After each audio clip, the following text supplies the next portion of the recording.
கல்கி அவர்கள் எழுதிய பொன்னியின் செல்வன். பொன்னியின் செல்வன் அப்படின்ற பெயரை கேட்போர் மனதில் ஏதோ ஒரு இனம் புரியாத புத்துணர்ச்சி ஏற்படும். இதற்கெல்லாம் காரணம் கல்கி அவர்களின் வர்ணனை மிகுந்த எழுத்துன்னு தான் சொல்ல வேண்டும். பொன்னியின் செல்வனை நாம் அனைவரும் திரைப்படமா பார்த்து ரசிச்சிருப்போம். ஆனாலும் கல்கி எழுதிய பொன்னியின் செல்வன் நாவலை படிக்கும் போதும் கதையை கேட்கும் போதும் நாமே அந்த கதாபாத்திரமாக மாறி நம் மனது ரிலாக்ஸாக உணர்கிறது. படிப்பவர்கள் கேட்பவர்கள் தொடர்ந்து அந்த கதையை படிக்கவோ கேட்கவோ தூண்டும். கல்கியின் படைப்பு இத்தகைய சக்தி கொண்டதாக இருக்கு.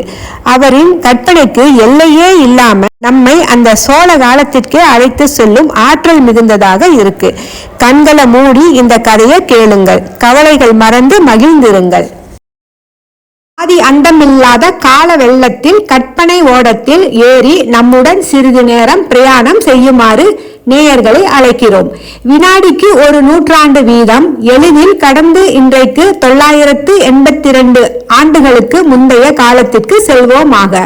தொண்டை நாட்டுக்கும் சோழ நாட்டுக்கும் இடையில் உள்ள திருமுனைப்பாடி நாட்டின் தென்பகுதியில் தில்லை சிற்றம்பலத்துக்கு மேற்கே 2 காத தூரத்தில் அலைக்கடல் போன்ற ஓர் ஏரி விரிந்து பறந்து கிடக்கிறது.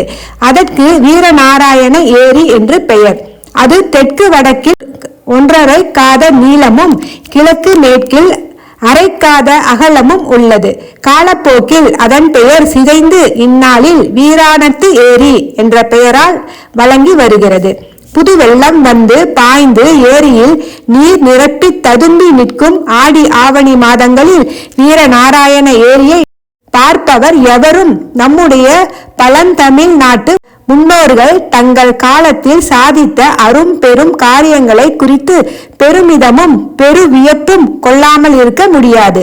நம் மூதாதையர்கள் தங்களுடைய நலனுக்கும் தங்கள் காலத்திய மக்களின் நலனுக்கும் உரிய காரியங்களை மட்டுமா செய்தார்கள்?